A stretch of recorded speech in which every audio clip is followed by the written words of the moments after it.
G'day everyone, it's Jumbuck at work here, and we are gonna break your kneecaps with the Bakemono, led by our legendary general, Gohan Naruto.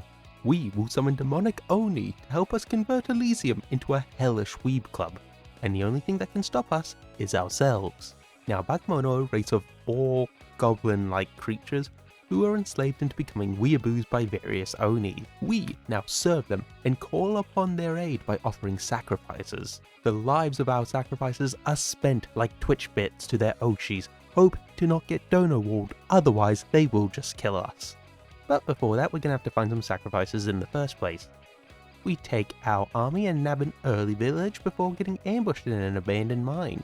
Luckily we kill the kobolds hiding there and take control. Now this is great for us as any mine we control can spawn free units. Perfect cannon fodder. We take our other general, load it up with said fodder units and explore. With both armies taking more villages, our main army finds a troll pit next door and looks like nobody's home. We hope that's all they had, but it turns out they had some extra defenses. Nothing important though. However, it looks like they've got another base because they're still alive, unlike the witches who were killed by a necromancer. Now looking at the map, we've got a nice area to call our own, and the only way we can be attacked is from the south. Like this army. The Troll King has a small force led by goblins, so we'll take a look at this victim.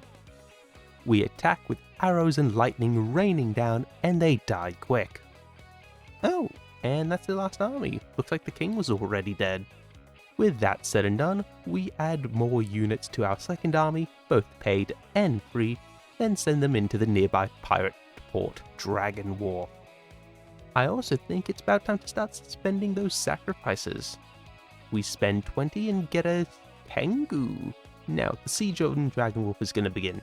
Our free units fulfill their role as cannon fodder wonderfully as our stronger units advance and the archers clear the walls, so when we come face to face with their frontline units, we score an easy win.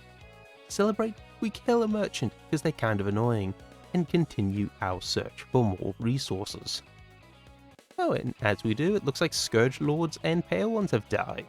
We stack both our armies and go for a coal mine, pelting the dwarves there with our magic, and we blast them to pieces, even if our archers don't do much. Then Gohan Naruto takes his entire army, and our other general backs out to get more soldiers to guard our base. We also summon a new Oni, a snake chick with fire powers. Sweet. They'll join up with the main army as a backup general, and we bump up our numbers with the free units and travel around to do some pest control. Speaking of pests, we summon more Tengu to attack a silver mine. Our magic from the Oni and our leader are able to crack open the dwarves hiding away there with plenty of fodder separating our casters from any chance of being killed. Whether it's fire, wind or lightning, they're gonna die. Free money, free units, and now a free target. A citadel protected by a small human army is right for the taking, as long as we can cross this river. So we'll bulk up our army with some kappa and shit, they're angry. We fight them head on, and while we were never in any real danger of losing, they still make us waste our sacrifices and our units. These tanky bastards would have been great for us, but instead we gotta bury them. We build up on sacrifices, and with a little extra on top, it works out. We keep adding more guys to our army until winter finally arrives. Now we can cross the frozen lake and get into battle. We eat hundreds of arrows as our magic rains down on their archers. Our numbers are cut down massively, but our units are also stronger. They make it through the gates, and we're able to take place as their new ruler. Oh, and it turns out there was a demonologist.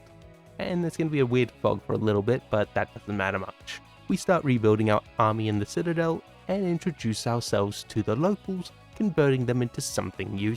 Now it's about time to start exploring again, and we have to try and find someone to fight. Oh, and our other army's dying to ants.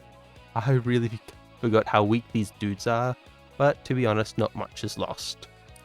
Instead, we find a huge necromancer army, so we're gonna flee to the troll pit and start summoning some more units that won't immediately crumble to them.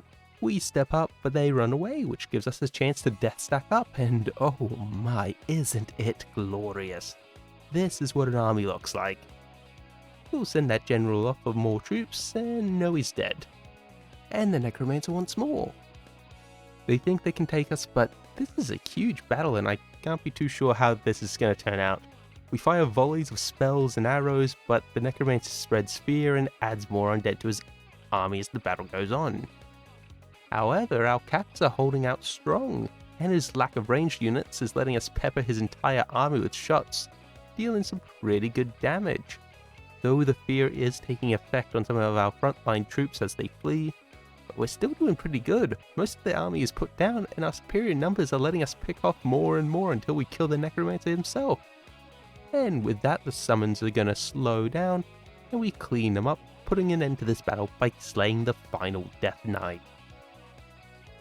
We do a final sweep of the island, exploring the southern sections, looking for their final holdout, and we do find a base, but what we're really looking for is this: their weak final army with their final commander. We begin the battle tearing through the few undead that made up their front line, and the archers on their side are firing into our army, picking off the weaklings maybe, but really, they have nothing. You know, if these guys were in their main army, maybe we wouldn't be here right now. But this is not that world, this is my world, and we are going to obliterate them. We walk straight through with very little resistance, and it's over. We have won. And just like that, we now own the entire continent. We did a damn good job there, and I gotta be honest, this was a massive pain. The Bakemono were not as strong as I thought. Like, yeah, looking at our stats, we did pretty damn good. We were at a bit of a deficit there, but like, goddamn, this was probably like the 4th or 5th game I tried this week to try and get some good matches out of. And damn, the rate at which your own summons attack you is crazy.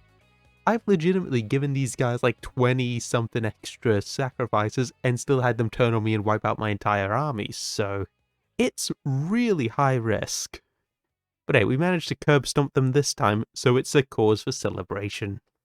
And for next time, I have something very, very fun planned. So, I hope you guys all enjoy, have a good one, and I hope to see you all again next time.